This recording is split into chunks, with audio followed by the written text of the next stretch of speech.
വെളിപ്പാട് പുസ്തകം 6-ാം അധ്യായം 9 മുതൽ 17 വരെയുള്ള വാക്യങ്ങൾ.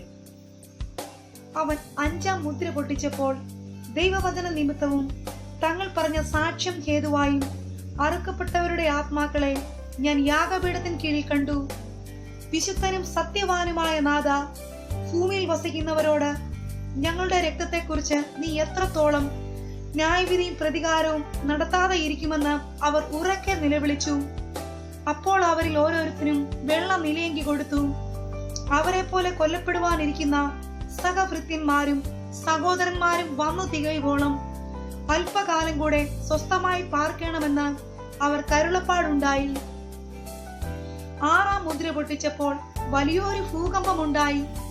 സൂര്യൻ കരിമ്പടം പോലെ കറുത്തു, ചന്ദ്രൻ മുഴുവനും രക്തതുല്യമായി തീർന്നു.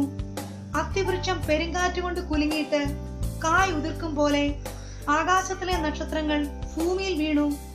പുസ്തകച്ചൂരിൽ ചുരുട്ടും പോലെ ആകാശം മാറിപ്പോയി. എല്ലാ മലയും ദ്വീപും സ്വസ്ഥാനത്തു നിന്ന് ഇളകിപ്പോയി. ഭൂമിയിലെ രാജാക്കന്മാരും മഹത്തുക്കളും സഹസ്രാധിപന്മാരും ധനവാന്മാരും ബലവാന്മാരും സകല ദാസനും സ്വതന്ത്രനും ഗുഹകളിലും മലമ്പാറകളിലും ഒളിച്ചുകൊണ്ട് മലകളോടും പാറകളോടും ഞങ്ങളുടെ മേൽ വീഴുവീൻ, സിംഹാസനത്തിൽ ഇരിക്കുന്നവന്റെ മുഖം കാണാതെ വണ്ണവും കുഞ്ഞാടിന്റെ കോപം തട്ടാതെ വണ്ണവും ഞങ്ങളെ മറപ്പീൻ. അവരുടെ മഹാകോപ ദിവസം വന്നു, ആർക്ക് നിൽപ്പാൻ കഴിയുമെന്ന് പറഞ്ഞു. ആമേൻ.